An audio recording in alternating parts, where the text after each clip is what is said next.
Ladies and gentlemen, welcome back. It's coming soon, August 2023, and the Screen Sermon Podcast is here.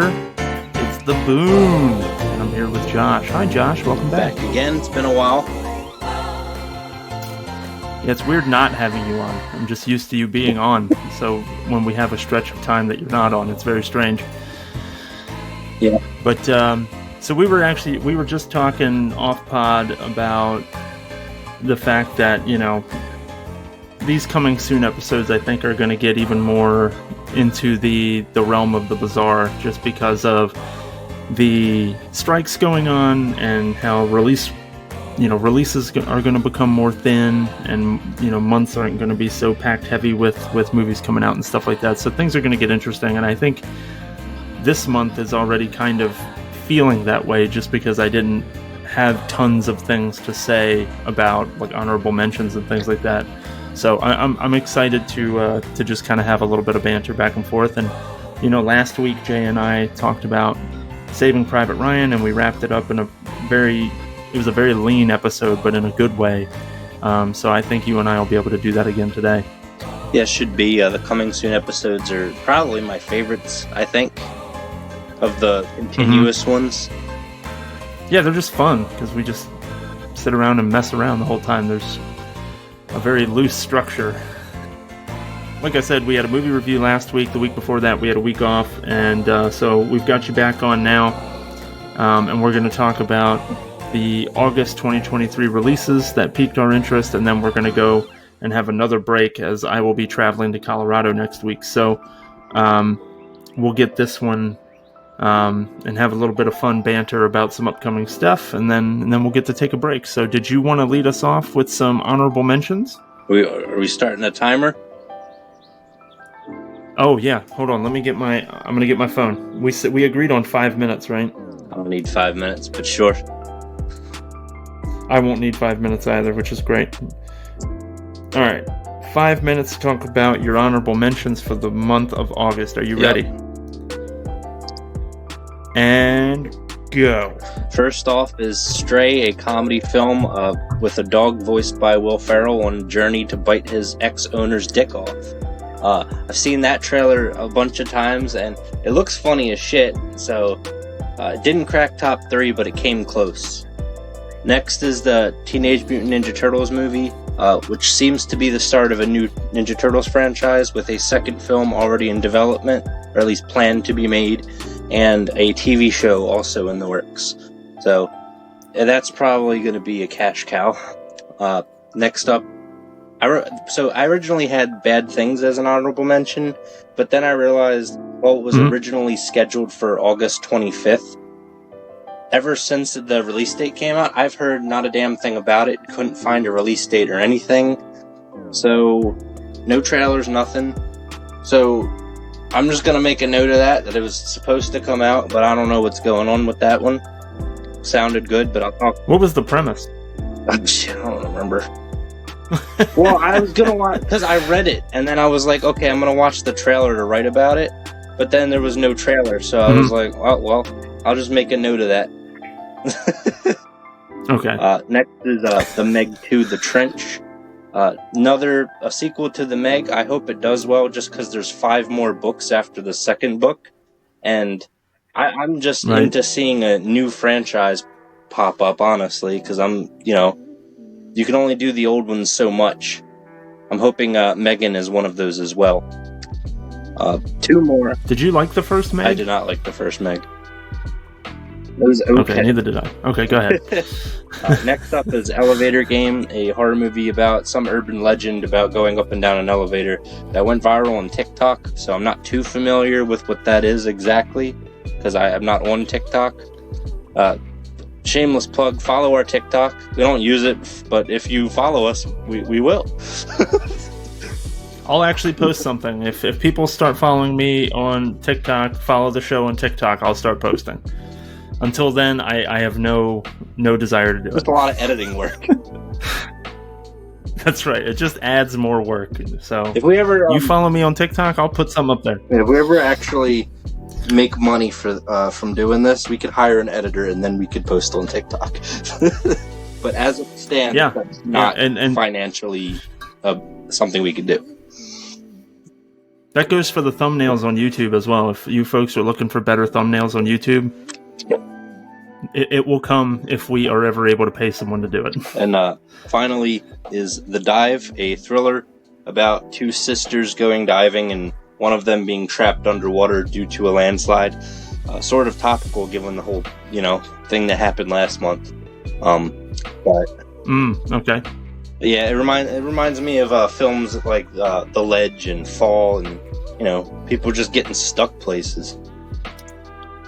37 meters down. So those are my Although that one had sharks. I had one more honorable mention, but you ended up using it as one of your things, so we'll get to it then. But those are mine. You did great, sir. You had a minute and a half to spare. And I just wanted to kind of tee up on... I saw the trailer for Strays, and it just did not strike me as something I needed to see. So, well, maybe not power to you for putting it in your honorable. You got friends over, and you're looking for like a comedy. I don't know. Yeah. It seems... I think that I'll enjoy it. Okay. And the Meg 2, I'm with you. I thought the Meg was vanilla at best, and at worst it was not great. And knowing that now this one I think is going to feature a Kraken and a second Meg, like it's a red Meg this time. I don't know. It just didn't... It looks like a Sci-Fi Channel movie now where it's giant animal versus giant animal. And Elevator Game, I think I'm familiar with that a little bit. It doesn't have something to do with like you go to this floor and then you go to that floor. Yeah, something like that. And then you open the doors, but you don't get out, and you have to wait a certain amount of time or something like that. I'm sure they'll do something. I've Urban Legend before though, so I don't know. Okay. I know it's a big thing on TikTok right now. Well, and mine isn't going to take long either. I only had 3 honorable mentions, but I'll go ahead and I'm going to set my 5 minutes now. So go. So I similarly put TMNT Mutant Mayhem on mine, and really it's just down to I was a fan of the franchise when I was a kid. I watched the original cartoon, I watched the original film trilogy, even the third one that was piss poor. I followed the franchise in one form or another throughout the years. When they come out with new television shows, I usually at least will check it out a little bit. Obviously I've grown out of it some, but it always piques my interest when they throw another movie out there. The art style is really cool. Bebop and Rocksteady are featured pretty frequently in the trailer, and I always liked those characters and thought that it would suck that they didn't bring them to the original trilogy. I thought that it would have been cool to see dudes in suits. I know they eventually did it in the Nickelodeon ones, but they were complete CGI. And I know that a bunch of people are giving April O'Neil shit because she's a heavyset black woman in this one, as if it matters. Again, it's a fictional character that they are just reimagining differently, and sure, I'm sure it's to appeal to a different section of the audience or whatever, but it doesn't... I don't see why it matters. As long as she still behaves like April, I don't see why it matters that much. But yeah, people like to make a big stink about it. I mean, I think that Donatello sounds like he's much younger than the other brothers. Like my favorite turtle. I love Donatello, but for some reason he sounds like he's prepubescent, and the other 3 are clearly older with the way that they sound anyway. And so, but it doesn't matter as long as he's still the brainy one and things like that. I'm cool with it. So yeah, I'm interested. It's Ninja Turtles. Another one I saw was Till Death Do Us Part, which evidently it centers around a runaway bride, and she is hunted down by the 7 deadly groomsmen. I'm not 100% sure what's up with it in terms of, is the groom like some kind of crime boss or something like that? But the groomsmen are all manner of different characters. One of them is a little person. One of them is a martial arts guy. It looks like a riot, and lots of fun. It's a lot like Scott Pilgrim. I agree, and the action is very stylized. There's lots of wire work and stuff like that. It looks like a good time. I don't know a single person in the film other than Orlando Jones is in it, and I haven't seen him in forever. So he's one of the groomsmen in this. So should be interesting. I've mentioned this before. This looks like another one that they'll remake in 5 years with a bigger cast, like if it gets enough traction this time around. And if the strikes are over. And then my last one is The Pod Generation. Looks like an interesting sci-fi commentary. I'm not 100% sure what the commentary is necessarily going to be until I see the film. But essentially it stars Emilia Clarke, and I'm not going to be able to pronounce the guy's name. I don't remember how to pronounce it off the top of my head. I know his last name, I think, is Okafor. I think I'm butchering that still. Anyway, they want to have a baby, and in this alternate version of our future, you're able to have your baby in utero, but instead of it being within the woman's body, it's actually in an egg or a pod. They call it a pod. And so that way, like, the man can carry it around for a while, and it just offers different options for bonding. And there's a lot of comedy around it, but then there's a lot of like heartfelt commentary about it too. And it looked interesting, just like another performance-driven sci-fi film instead of like a visual-driven sci-fi film. But yeah, that was it for the honorable mentions. Those looked interesting enough. I think each one of them is very much when it comes to streaming, I'll check it out. All right, so let's move right along to number 3. And sir, you go ahead and give me your number 3, and we'll go from there.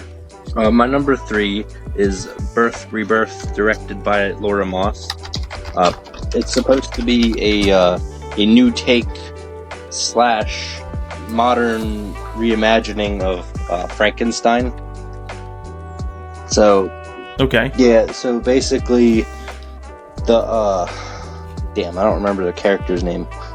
The one woman played by Maureen Ireland is a nurse, and the one woman played by Judy Reyes, her daughter got in some type of accident, and she's wondering what happened to her. And it turns out that the Maureen Ireland character has her, because she's supposed to be dead.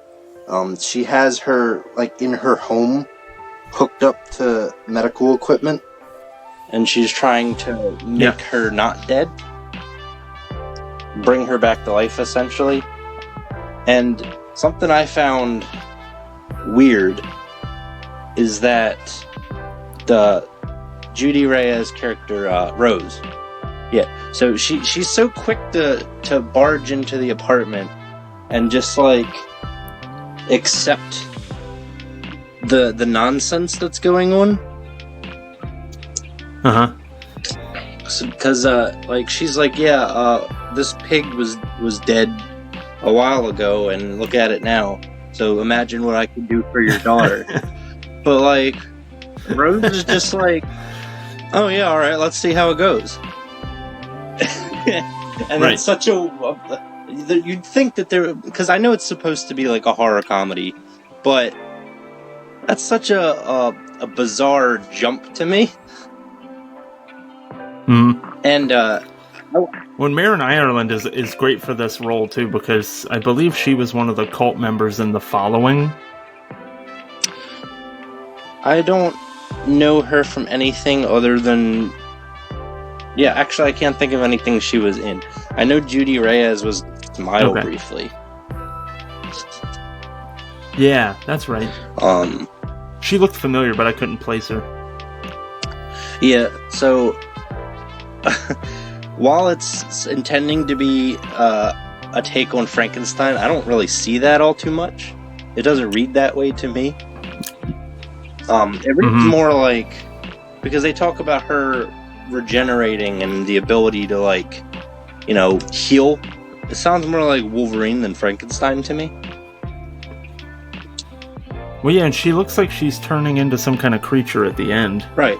But I guess the intent is to do a Frankenstein story to where the monster's not the focal point, where it's the doctor and the mother, and the emotional connection that the mother has with her daughter,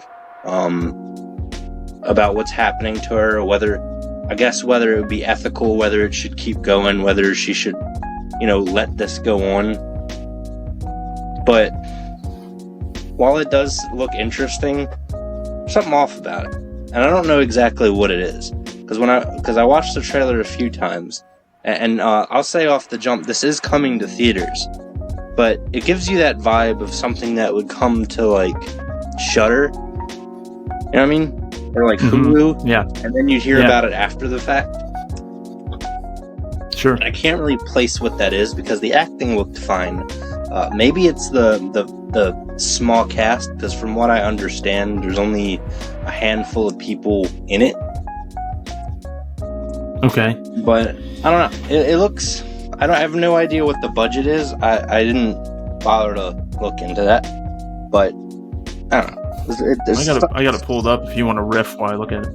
Yeah, that's fine. It's something that seems off of it. And the girl, Lily, the way she looks is weird, because she doesn't give me Frankenstein-y vibes either. She looks sort of like a zombie, but not just any zombie.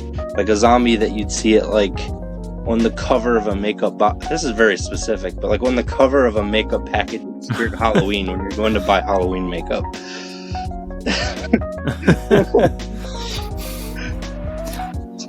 I know that was like super. Yeah, I don't see anything for the budget. There's a lot this month, and as I've told you before, was a lot like April, though not as bad, in that it felt like I really had to settle for. There was two things in here that I picked that I like really wanted to see, that I knew were number two since well before the last episode of Coming Soon, that I was like, well, I already got my 2 unlocked. But when I was going for my third one, and I'm not shitting on this movie, it's just there's something off about it, and yeah, it might be the lighting or the way it's shot. It just screams low budget to me. And yeah, there's definitely a creep factor to the trailer. Yeah, I struggle to find, because it's not labeled as a comedy, but it read that way to me. So I struggle to think how the hell they're gonna play it off, because I don't know, maybe I'm just harping on it too much, but the fact that they set up the plot and they're like, oh, alright, well, this is where we're going, so let's just find out what happens. I don't know, something that's off to me. It's bizarre. Yeah. The way that, because it does say it's a drama, but that would be the dramatic part. Would it? And what about well, yeah, I mean, I think so. I don't know. And is this the director's first feature? Laura I'm not familiar with the name. She did. It might be. I don't see anything other than that. But it's getting a theatrical release, so, which surprised the hell out of me. Hey, she did a short film called Porn Without Sex. Damn it! Took my idea for a YouTube channel. There you go. you could. It's been done, sir. But they're so hilarious. You cut out all the gratuity, and then you just got like poor acting and bits, because they're all funny. Like you don't go into Dick Shark with a fucking top hat and a monocle.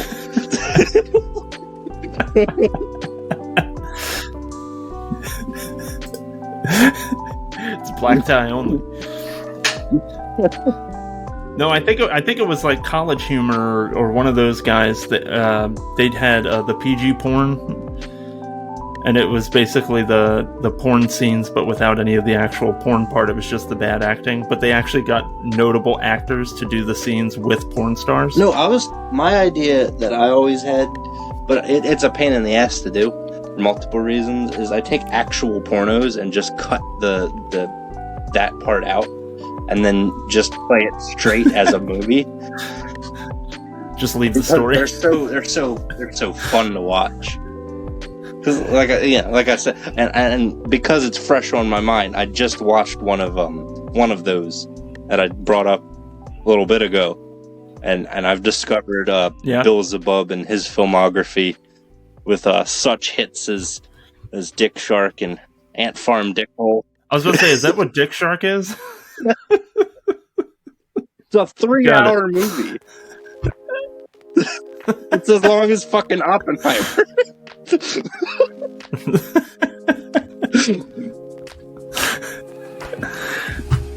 It's insane.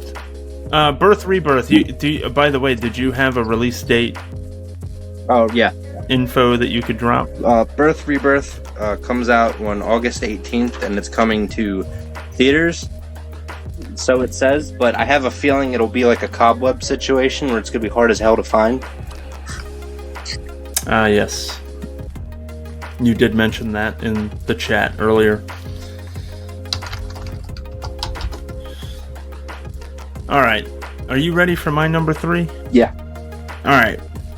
My number 3, most anticipated film of the month, upcoming, is exciting because it's one that I'll actually get to watch, because it's coming straight to Netflix. But it's Zom 100, Bucket List of the Dead. And what I found out about this film is that it is a live-action film based on an anime series. So I'm a little weary of that because this definitely sets up more like a series. But they are going to do it in like an hour and a half or an hour and 45-minute film. But anyway, the plot of it centers around a dude that doesn't like his job, go figure, and hates his boss. And essentially a zombie outbreak takes place, and then he is, of course, free of having to attend work daily, and so he makes a bucket list of things that he wants to accomplish before he becomes a zombie. And hilarity ensues. He meets up with a handful of other people who kind of join him along this ride, and it just sounds like there's a bunch of bizarre hilarity. Like I said, it sets up more like a series, because if you're going to have a bucket list of things you want to accomplish, you would, be able to knock things out at an episode at a time kind of thing. They're going to cram this all into one film. But effectively, it sounds like the last item on the bucket list ends up being save the world, or like save the people. And I distinctly remember seeing a zombie shark in the trailer, and then B, yeah, and then B, at the end of the trailer, it looks like someone, I don't know if it's our protagonist or who, someone ends up looking like they become a Power Ranger somehow. And let's see here. It's a Japanese film, worth mentioning. That was probably obvious, but anyway, yeah, it's a Japanese film. It's releasing on August 3rd, like I said, direct to Netflix. We've harped on this in the past that Netflix is just awesome for international films. If you're looking for something where English is not its original language, what it was filmed in, you could probably find something good on Netflix. So, it's 2 hours and 8 minutes is the total runtime. I just found that. So yeah, they're going to condense a series of anime down into a 2 hour and 8 minute film. So sounds like it's also, the pacing is probably going to be out of this world.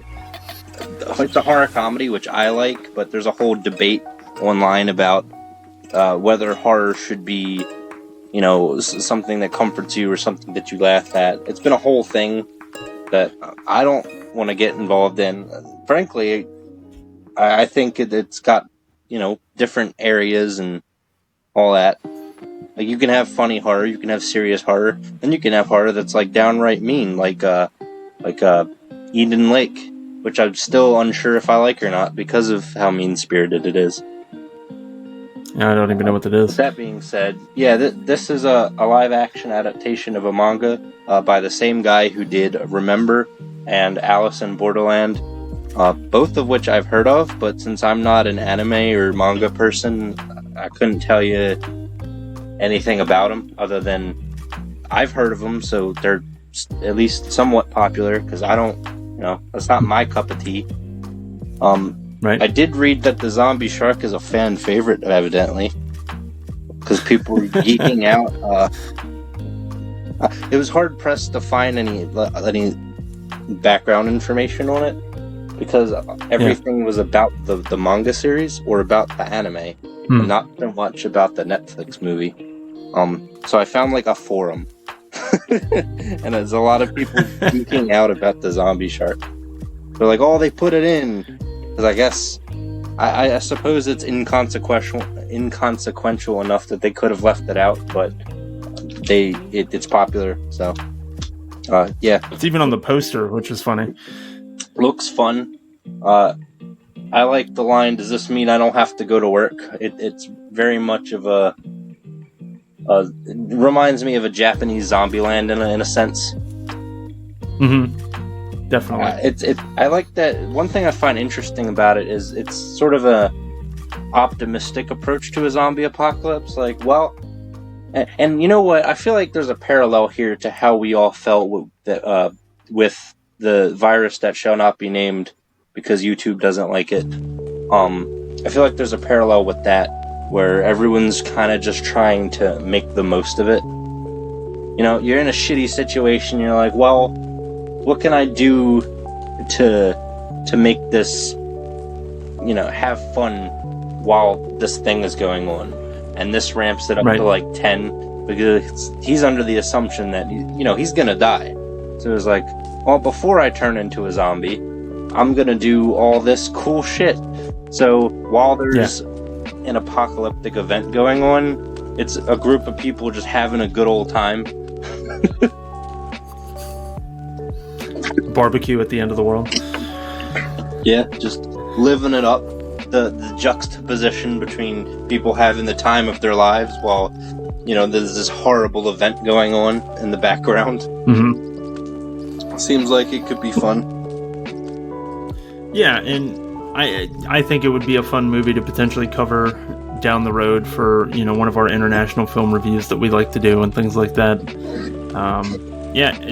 And again, it was slim pickings. It was pretty lean for the month of August, and it sounds like it's going to be like this. So we're just going to be throwing out a lot of... I could see a lot of international stuff hitting here at Screen Sermon, just because, their studios aren't going through strikes. So they're still churning out movies in other countries. So, and they make a lot of really great stuff that, we like to cover here on the show, and I enjoy watching. So...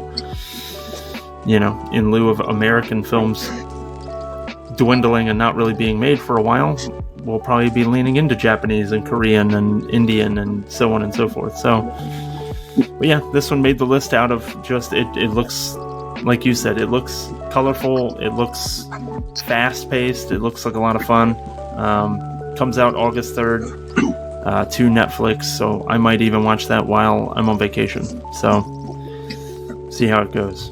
And another thing about the strike, as it stands, SAG AFTA and the WGA are not asking the common man to cease reviews or covering movies that are struck unless you're actively a part of the guilds or are working on the films, which we are not.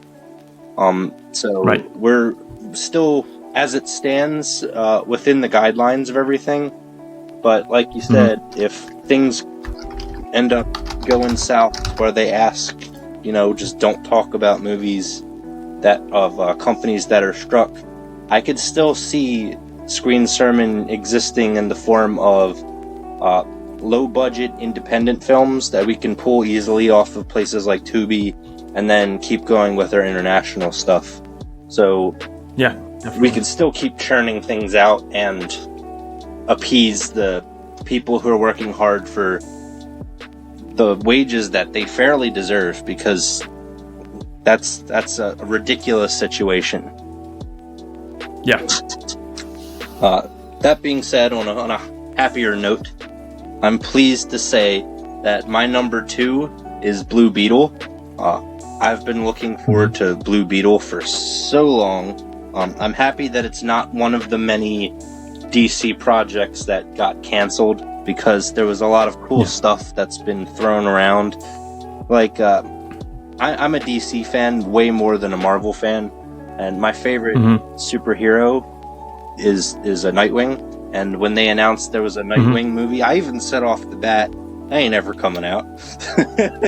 Ain't no way in hell.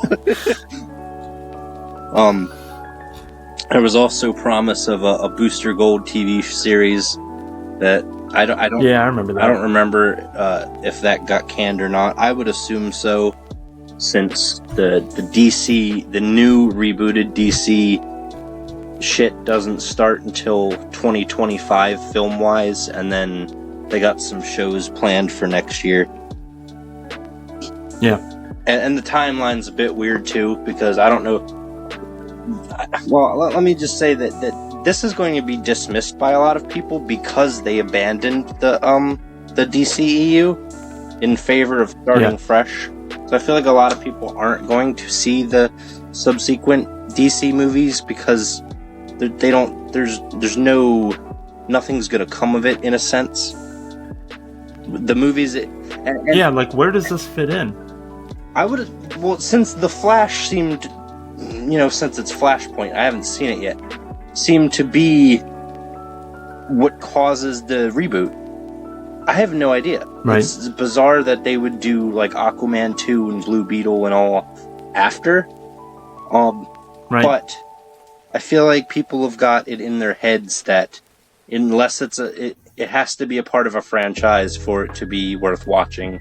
And I hope people get out of that mindset, because we're conditioned to not see movies as just standalone movies anymore when it comes to like comic book stuff. Which especially sucks because if this Blue Beetle doesn't do well, the studio sees that, and their first instinct, oh, well, people don't like Blue Beetle. And, unfortunately that's true, and but I do, so go watch it. Yeah, I mean, I'm a fan of the character. I'm a fan of, the appearances that I've seen Blue Beetle have in, like, animated shows and things like that. I just don't have high hopes for this film. Well, I guess the brief synopsis, because I just ran right over that with you guys hear me out, watch the movie. Jamie Reyes, essentially the Blue Beetle character and the movie in a whole is that Jamie Reyes ends up being attached to a symbiotic host, a scarab, that gives him all these powers, and he becomes the Blue Beetle. The villain in this movie, I believe, is supposed to be Indestructible Man, which I like Blue Beetle, but I don't know who the hell that is. If you ask me to name just one Blue Beetle villain that's just a Blue Beetle villain and not somebody else's villain, I could not tell you. I'm used to seeing him. I thought it was Susan Sarandon's character. Oh, I don't know. I just read the cast, and it's the only name that I recognized. Okay. Susan Sarandon, I thought was gonna play like a villain, but not like the main villain. That's possible. I don't know. My Blue Beetle lore, despite loving the character, he's normally not in the spotlight. Like, I haven't read he's not the feature. A standalone Blue Beetle comic, but I enjoy, like you said, all of his appearances popping up throughout other DC stuff. Like, he's teamed with pretty much everyone you could think of. He's teamed with Booster Gold, who I also like, but I feel the same way about. I could not tell you any singular Booster Gold villain that's not somebody else's villain.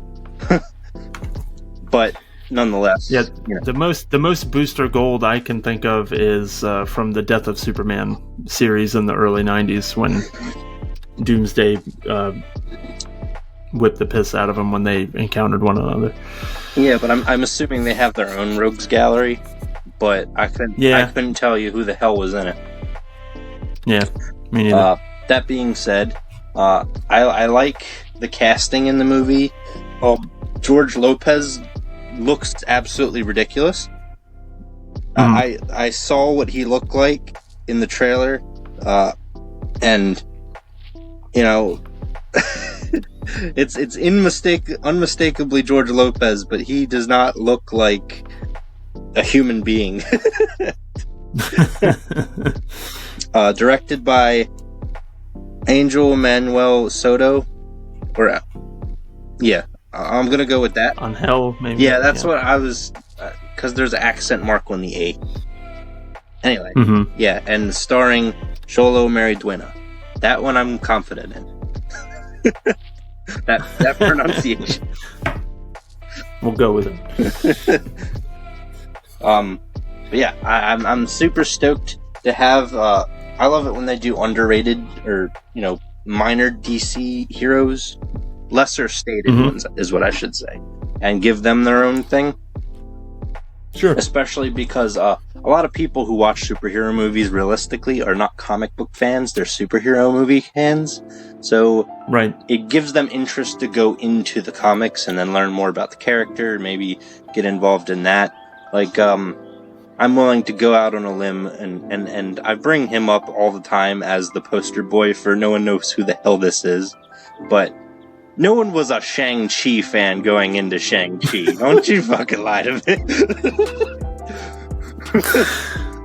Well, coming out of it, nobody is a Shang-Chi fan either. Yeah, that's true. Anyone who was an Eternals fan before that movie isn't anymore. Yep. Yeah, it just looks great. I feel like it's going to be compared, because the characters are similar to Iron Man, which is going to be very annoying.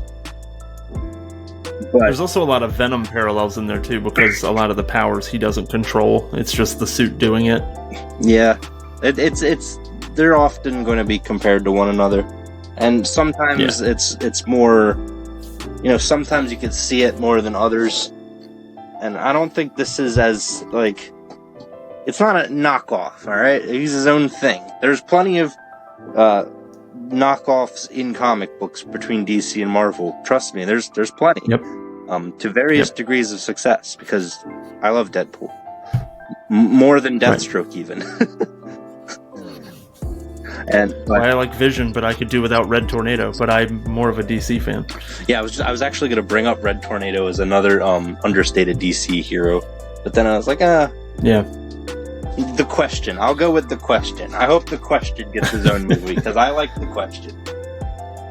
Well, I could see that, because you could go the Sin City route with it. Yeah. And do a hard-boiled detective noir thing. All he's going to get is comparisons to fucking Rorschach. So...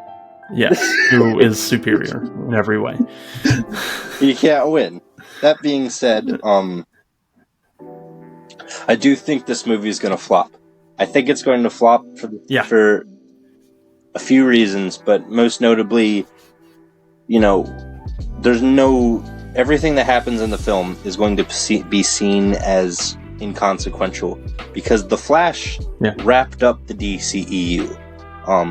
Even though I'm looking forward to this, everything after The Flash, including Aquaman 2 and anything else that might be coming out next year, just feels like extra shit to pad until we get the new DC stuff with Superman Legacy, which the castings come out for that, and so far sounds like it'll be very fun. But I don't know. I think Blue Beetle, for one, the fact that he's a relatively unknown character, that's going to be a hard sell. The fact that it's a DC movie, and those tend to be very hit or miss, and even though I like both DC comics and DC films more than Marvel films as a whole, because of their reputation of either being, really good, like The Batman or The Dark Knight, or really bad, like pretty much everything else, it's gonna turn people off of it. Its saving grace might be the fact that it's coming out in August, which is a more lackluster month.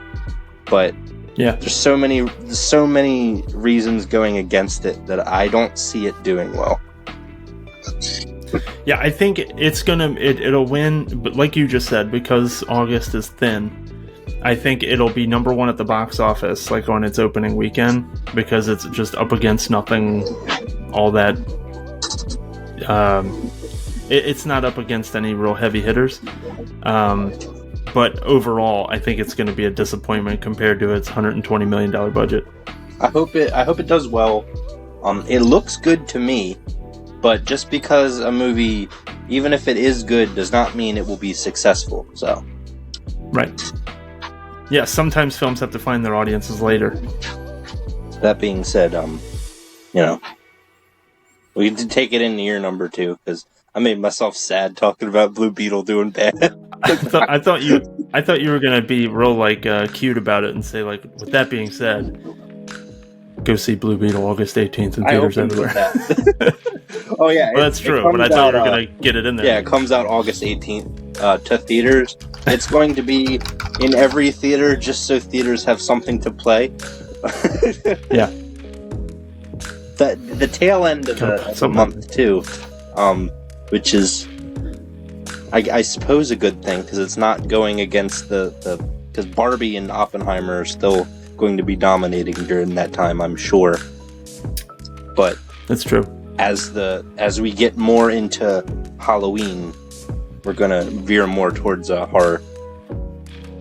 Yeah, as far as box. Well, and I think you're right in that Oppenheimer and Barbie are going to be taking money from Blue Beetle for sure.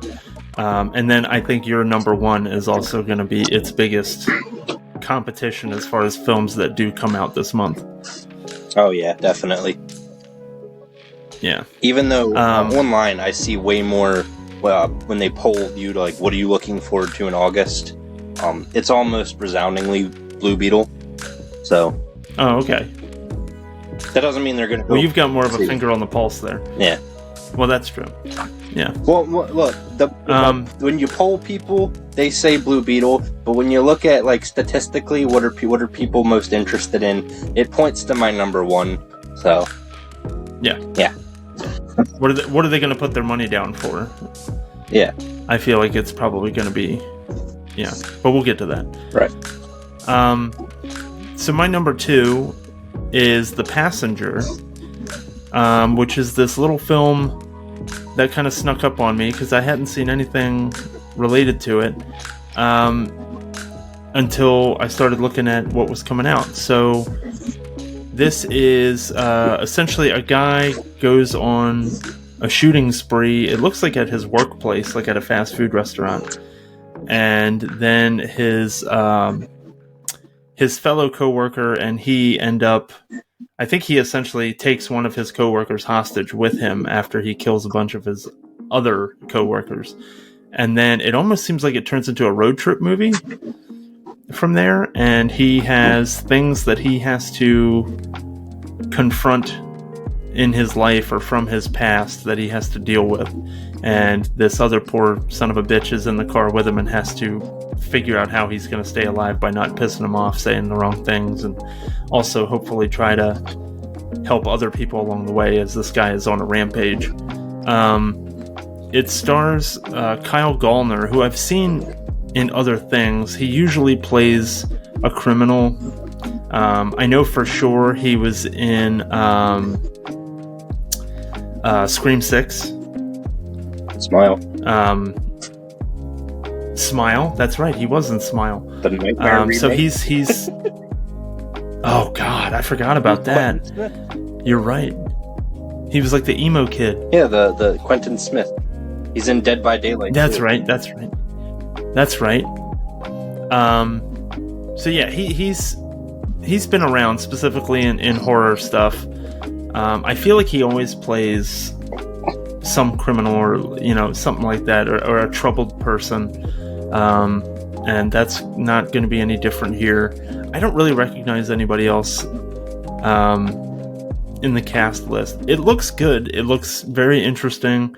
It looks like a performance-driven film. He looks like he's putting in the work, and his co-star Johnny Birchtold. The character's name's Randolph, which I didn't realize until just now. But anyway, who the hell's named Randolph? You don't see that very often. I've never seen this guy in anything else, but he looks like he's turning in a hell of a performance as well. It looks like it's going to be one of those kind of edge of your seat things as we kind of see the root of what caused this character to do this. Again, this looks like it doesn't look like a huge movie, but it is from Blumhouse. Like, it's Blumhouse produced. So so I'm sure it's going to get a theatrical. No, I would assume it's part of their. So they branched out a little while ago, and they have a bunch of ongoing projects, and I believe they just merged with Atomic Monster, James Wan's production company. Oh, really? Okay. I don't know if they did it yet, but I heard that there were plans to. I think they did, but I don't want to say for certain. It's part of their Blumhouse television production.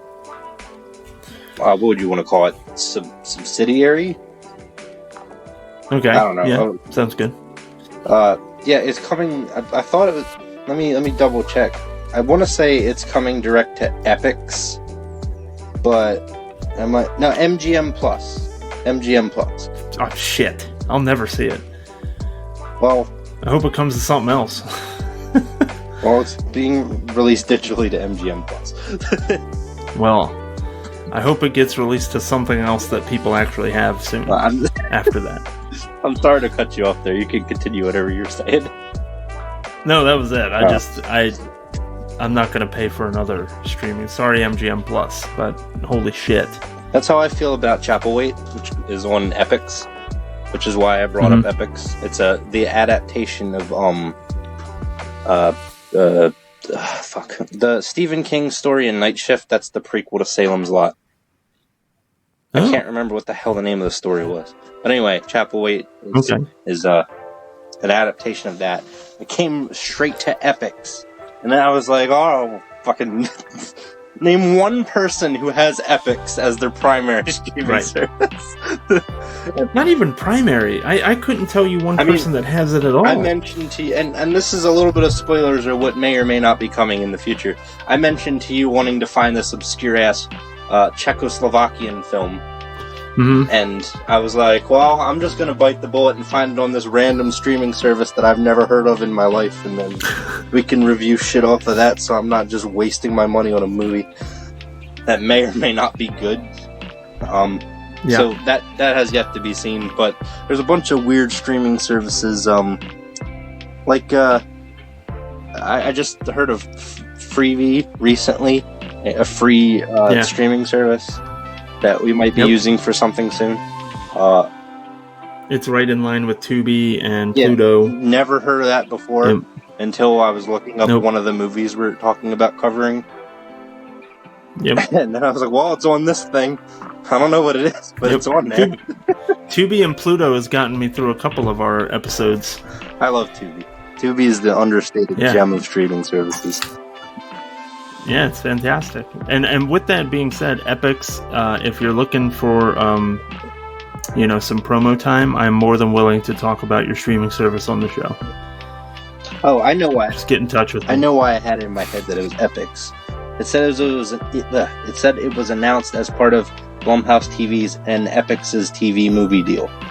But then it's coming to MGM Plus. So I don't know what the hell is going on.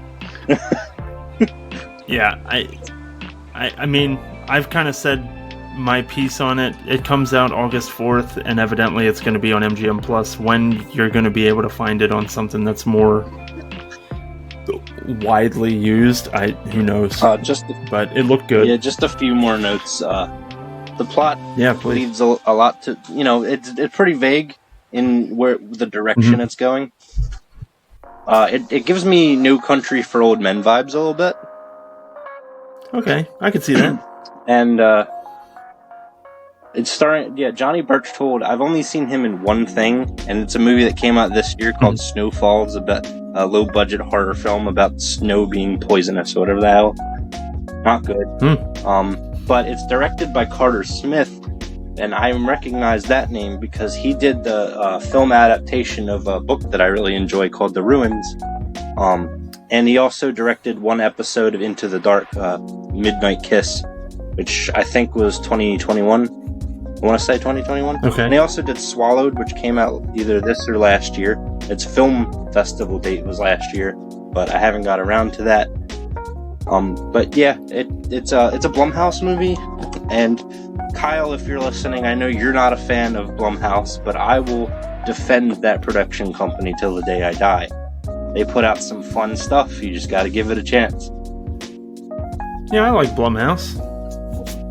Kyle's the They make a lot of money. They make all them. They make all them ghost movies that make 10 times their budget. You can't deny the success. Yeah, they did. Shout out to Blumhouse. Also, if you would like some sponsorship on the Screen Sermon Pod, Blumhouse, reach out. I would love to do it. I don't care what Kyle thinks. Shout out to Kyle. If you want to personally buy some ad space just for yourself, we'll blow smoke up your ass for like 5 minutes if you want. There is no... I appreciate Kyle and the time and work that he has put into the show, and asks for nothing in return. I appreciate him so much. I would love nothing more than to sing his praises on the show. Kyle, thanks. Thanks for everything. That being said, I still like Blumhouse. That being said, go fuck yourself. You can edit that out if you want to. No, it's in. I'm leaving. Transitioning into, unless you have anything more to say about The Passenger. No, take it away. Transitioning into my number one. Probably number one on my needs to see upcoming film list, period, right now that Barbie's out. I've been looking forward to The Last Voyage of the Demeter since way last year. Pretty much since I heard that Andre Averdal was directing it. He did one of my favorite horror movies, period, The Autopsy of Jane Doe, which I will sing its praises all day long. He also did Troll Hunter and Scary Stories to Tell. Oh, I like that one. Yeah, and Scary Stories to Tell in the Dark, as well as the sequel if it ever comes out. So, I like I didn't see Troll Hunter, but I did watch the other two. And I like both of them. Troll Hunter's a lot of fun. You should check it out. Well, it's Del Toro, isn't it? So, yeah. I love Del Toro. It's based on just one single chapter from the Bram Stoker novel Dracula about him being transported, because it takes place on a shipping vessel. They don't know the contents of anything that they're shipping. And it's I've heard it described mainly as being Alien, but on a boat. And that's enough for me to be sold. So you have a bunch of people trapped in this confined area, and then you have Dracula, who's looking gangly and monstrous, and nothing like which you typically... I love it when they make Dracula like a disgusting, hideous monster instead of doing something like The Invitation and making him a dude. It's all sultry and handsome and shit. Because while that is a form of his, I don't buy that when he goes out hunting, that's the Dracula that does that. I think it's this Dracula that looks like Nosferatu, face-fucked man-bat, and a topical math of Georgia. I like that. I think it's this guy that's going around killing everyone. So, love Alien. Love the idea of a monster killing off people in a secluded area that no one can escape from. Because what are you going to do? Jump off the damn boat? Just a lot that I like about it. I like period films. So it pretty much ticks all my boxes. The only issue that I have with this film at all is the trailer and the fact that it has fucking Bullet with Butterfly Wings by Smashing Pumpkins playing for some reason, just so it can include the line "The world is a vampire." Stupid. Because that gave me whiplash. What the hell? Oh, the anachronism. Don't do that. Not every movie needs to be a goddamn jukebox. Oh man, looking at you, Fear it'll take you right out of it.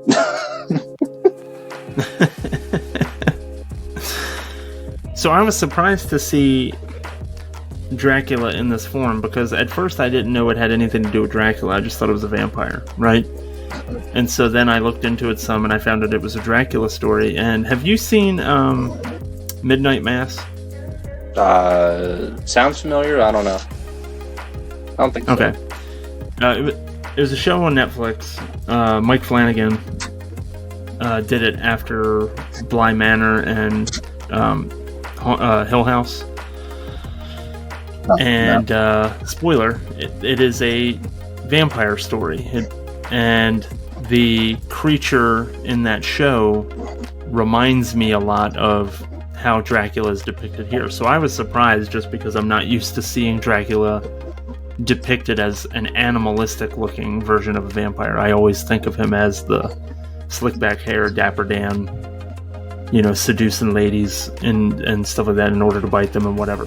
So it was kind of wild to see him as a beast. It's funny, like the battle between vampires and werewolves kind of thing. Like, these are the versions of vampires that are very similar to werewolves. They're feral, they're more like animals and things like that. And so I too love the original Alien film. It's one of my favorite horror movies of all time. And that isolation feeling, the feeling that there's no way out, definitely adds to the atmosphere of it. And that's a great description that I hadn't considered, because that makes total sense. They're completely isolated. They can't get away from this thing. It looks great. I thought it looked like a lot of fun. The fact that it's based on a single chapter worries me, because I guess if it's a really long book, I've never read Bram Stoker's Dracula, but depending on the size of that chapter, I'm wondering how much source material there is to actually pull from there. I'm not gonna say what happened, because it might give away the movie. But I could see it. I could see how they turned that into that. It's not one of the, because it's a chapter. It's not one that can be like directly turned into a film. Just like based on you have to add shit, otherwise it'll be a short film. But I can see in my head where I would go with it and how I would do it, and I have certain expectations for it and where it would go, and I'm sure it won't meet all of them, but I have a somewhat of a degree of accuracy about it that I'm not worried. I think that this and Blue Beetle are your two and only two real contenders for big box office rushes in August. Yeah. And even though obviously I'm excited for both, which I guess I didn't sound like it, because I just kind of bitched and moaned that Blue Beetle's not going to do well for like 20 minutes. But this is going to be the one that I think gets most people in theaters. If I can only see one film in August, this is going to be the one that I see in theaters. Yeah. It's just, there's so much about it that, for me personally, that it's what I want in a film. It's one of those films that comes out that you're like, this was made for me. Yeah. And the lighting, which I don't often get to sing praises about, because I'm not a guy who works in that part of film. But the lighting on this, being on the sea and everything, I don't know if they went the Eggers route and they only used for the interior scenes when they're in like the hull of the ship, if they use only natural lighting or if it's like set lighting. But it looks really good to me. And I like the when they do the pan out to the ship on the sea, you have your blue hue along with the atmosphere of like the night sky as you're sailing away. It's just stuff like that I feel like you could take the frame and be like, wow, that's a piece of art right there. I don't know.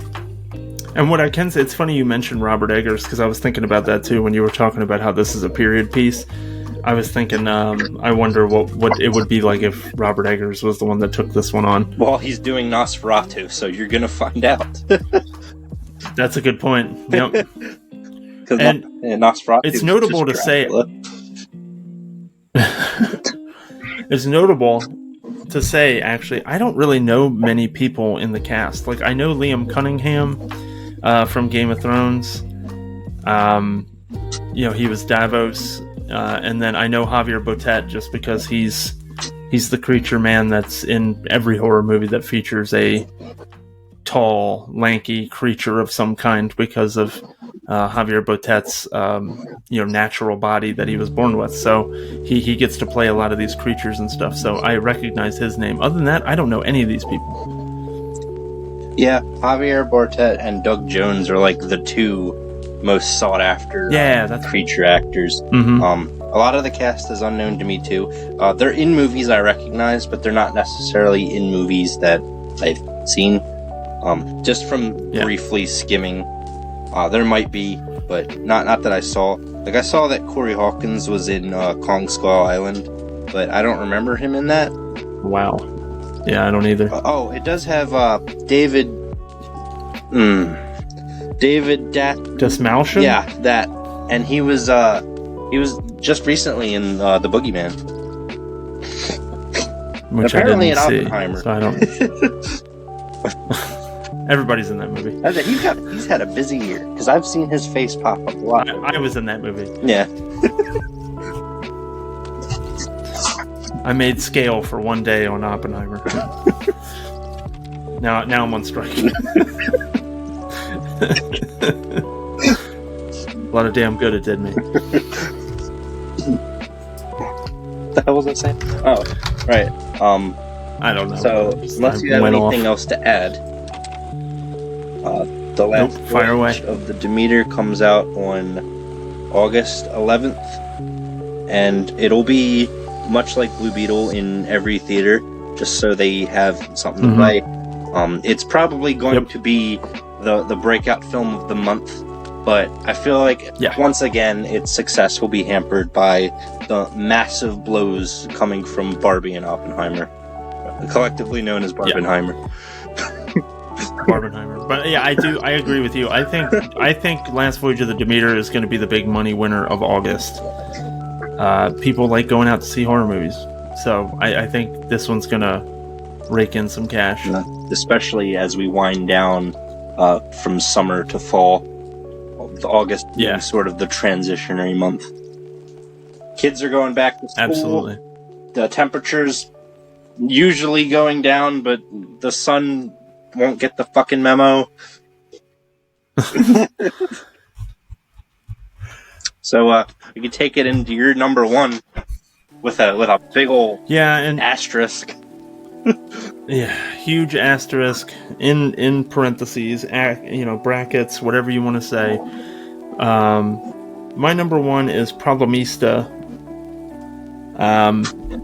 which is essentially a story about a young man from El Salvador who has a lot of really cool visual and exciting ideas about toys. He wants to become a toy designer, and he ends up linking up with Tilda Swinton's character, who is an art gallery curator, or she's the artist herself, I guess. I'm not 100% sure. And essentially his work visa is running out and he's about to be deported. So him living his dream of being this toy designer and living in New York City is about to come to an end, and so he's trying to find a way to stay in the country. It looks like a visually incredible film. There's a lot of really fun imagery in the trailers.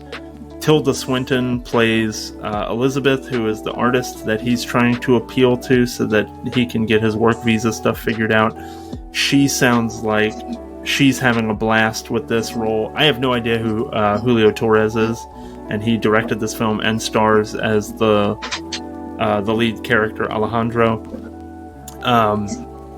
But yeah, this looks like it's right up my alley. I've got a whole thing about visuals and how things are arranged and editing and things like that, and this one seems to really kind of take that stuff into account into its presentation, only to find out from Josh prior to recording that this film is not actually coming out when I thought it was. So this is my number one for August, coming soon, and according to you, it's not even going to come out in August. Is that right? It said delayed indefinitely, so it can come out, whenever. Yep. Back burner forever. So asterisk on that. The only other notable thing, now that I know that, I didn't, I don't want to dig into it too much because by the time it comes out, people will have forgotten that we, even mentioned it here on the show. But I can say it's an A24 film. I feel like that's pretty common for me. I keep bringing them up, and I will continue to do that, I'm sure, just because they seem to really, they are that distribution or production company that likes to grab onto the films that look the way that I like movies to look. So, yeah, it looks like a lot of fun. Check the trailer out, and then just make a note of it somewhere to keep looking at when they're going to release this thing. It looks like it's going to be a really interesting film. Yeah, I shit all over Boone's Parade by telling him that it wasn't coming out in August 4th. It really flat-tired me. I was like, oh, shit. I hadn't heard of this going in, but evidently it was one of the South by Southwest standouts. Written, directed, starring, and produced by Julio Torres. So, holy shit. Wow. Busy guy. I believe it's his directorial debut also. Okay. Yeah, I immediately saw why you wanted this, without getting into it too much, because honestly, I could see us doing a coming soon episode, and this isn't a promise, but I could see us doing a coming soon episode where you get an extra pick just so you could talk about this more and in depth. So we're like, instead of doing 3 and 3, I'll do 3 and you do 4 and do this. Yeah. Because I really pissed in your cornflakes right before recording. But it's like, damn. Yeah, it's very stylized, much like a lot of A24 films, because I feel like the films that they choose to distribute are more off the wall stuff that most of the more mainline production companies wouldn't necessarily gravitate towards. The more artsy films, the more experimental films, the stuff that you'd give a film student with a budget. Yeah, to make whatever the hell you want, not what you think is going to be profitable. And I think a lot of that creative freedom results in passion projects that become, because they're not, not everyone's going to be a home run, but yeah, I don't think any of them are, barring Midsummer, are outright terrible. Right. Sorry.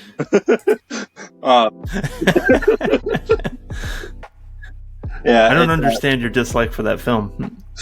Between though I got to give you credit though, because your personal opinions about it, if you want to take it this way, that for some reason is our lowest viewed video on YouTube. What do I say? Good? I don't know how to respond.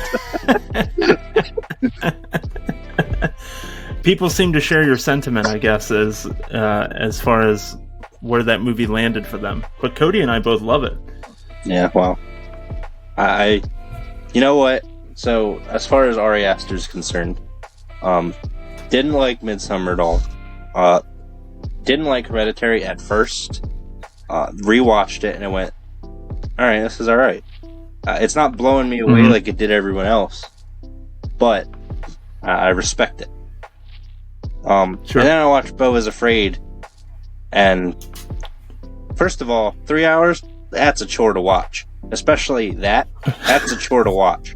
Yeah. I recommend doing that. I don't even know if I recommend doing it in 2 parts. It's going to fuck up the experience, but goddamn. It felt like I went on a journey. Anyway, that being said, I love that movie, and it's one of my favorites of the year so far. So, okay. Yeah, Beau is Afraid. Thank you, Ari Aster, for finally giving me what I want. So, without delving into the bare bones of the movie, and getting into more of the production, the background, so to speak, Yeah, it's supposed to come out on August 4th, which is, next week in theaters.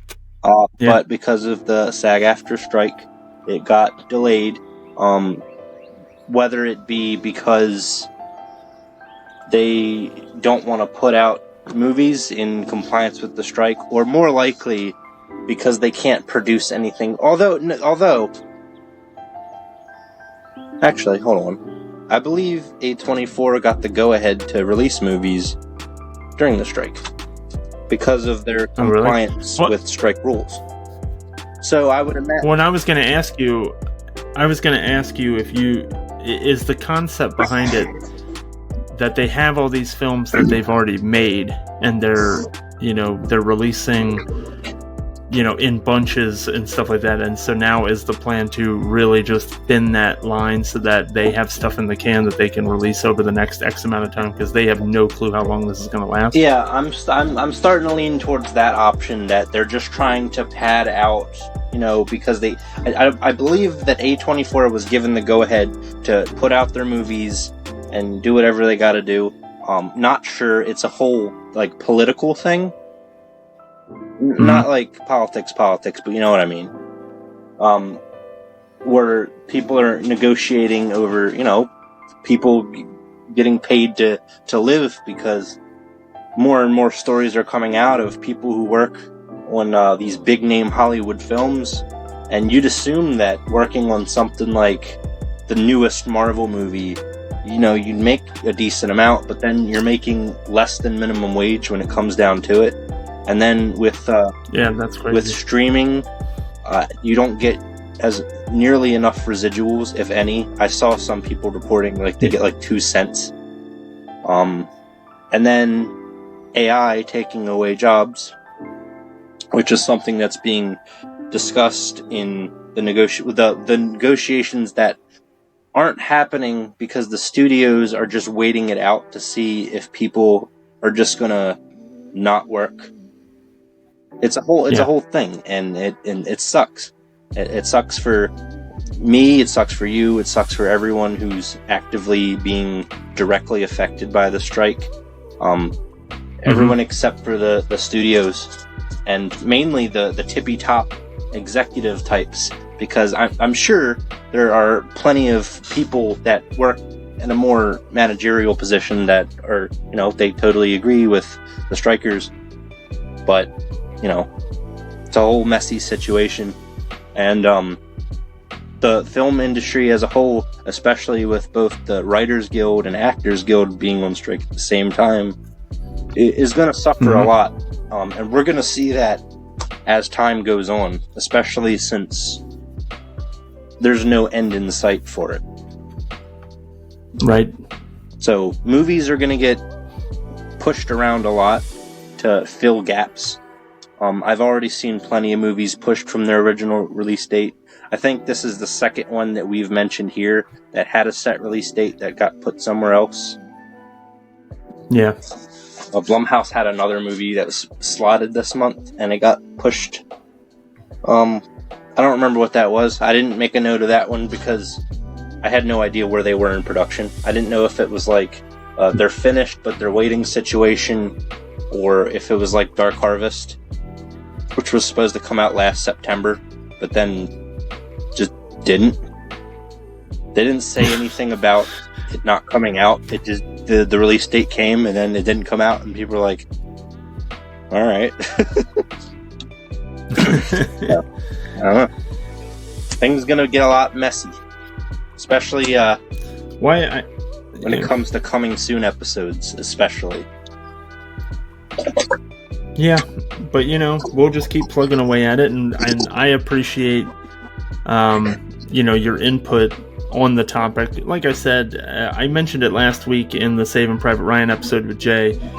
There was a part of me prior to the week prior, we were going to record, and we had some technical problems and storms in the area and things like that. There ended up not being an episode. Well, the thing I was going to do is I was going to talk a bit about the strike and maybe, do some research and look at some articles and then do a solo show where I just talked about it. That way we had something in the can so that I could release something. And the more I thought about it, the more I knew, I'm not really equipped to talk about this, certainly not by myself. And so I'm happy to get some insight on the topic from you, as someone who is being affected by it directly. Oh, I think that I go through 2 buffers before it actually hits me. I wouldn't say I'm anywhere hit directly, but I know people who are. So, not that I'm any authority on this. I feel like I could speak to some of the hardships and the things I've seen and the things that I haven't seen. I during the picket line, I saw. I want to say Universal, but I'm not quite sure. Anyway, one of these big companies had illegally all the trees that were providing shade pruned to where there were no leaves or nothing on the branches, so that the strikers would be out in the sun and would be less prone to wanting to be out there. Damn. There's just a lot of, and I don't like to say things that are gonna spark arguments on the show. I mean, I say that, but then I go and do it anyway. Like, I've done it 10 times now. But I feel like this is a hot button issue right now, and because of what the podcast is, it's impossible to not put out like what's going on, and it directly affects what we're trying to create. As well as, we're fortunate enough that we're not losing money over it, but there are people that are, and that they're fighting for their rights to get fair wages, because, like I said, people assume that screenwriters and all make these big bucks, but the reality that's starting to come out is they've put up with this bullshit for way too long. It's only now coming to a head. And you got people who are at the top of corporations that are going golfing with other rich people, while there are people that can't afford to feed their fucking families. It's a sickening thing to see. Yeah. No, I agree. I personally stand with the strikers. With more and more coming out about it, I find it difficult to see how you couldn't. Outside of the consumerist lens of you just wanting, you don't want shit to stop coming out, and I understand that aspect, and I understand how people can go, I don't want to get involved, but there's a other than that, because I will cut people a pass, because you got people who don't know what's going on, and they're just like, I want to go to the movies, but then they go to the movies and there's no movies, and I could see how that would upset people. But I would have issue if those same people turned around and then bitched at the people who are picketing for being on strike. That's what I would have an issue with. Yeah. Sure. And rightfully so. The last 15 minutes of the podcast are Josh bitches about fucking politics. So I'll shut the fuck up later. Yeah. It's hard to not cover. No, I agree. Yeah, I mean, it's a film podcast. We talk about films, and when the films aren't coming out, it gives us a little, less things to talk about. Plus, there's the whole, moral side of it of, should we be when other people are basically not doing it, So,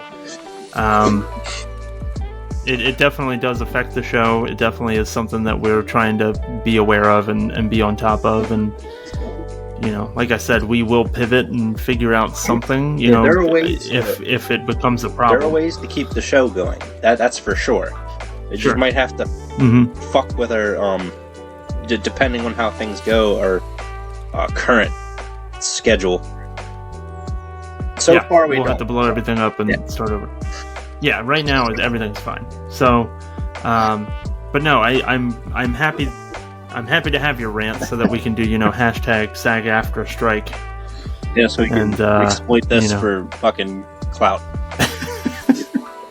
Get some views. We finally get all these views, and it's going to be on this depressing ass episode of Blue Beetle's not coming out. Fucking Problemista's not coming out. Blue Beetle's not making any damn money.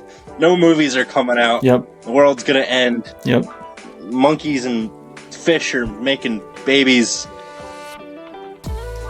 That's right. Fish monkeys. Hashtag fish monkeys. It's going up there. I'm gonna stop while I get ahead because I see what the timer looks like, and yeah. I was gonna get more absurd with it. And I can, on fish monkeys, I can think of no better way to go out than to thank you all for stopping by with the Screen Sermon Podcast again for the coming soon episode for August 2023. Josh, as always, it's great to banter with you, and I thank you again for your personal take and your insight on the SAG AFTA and the Writers Guild strike.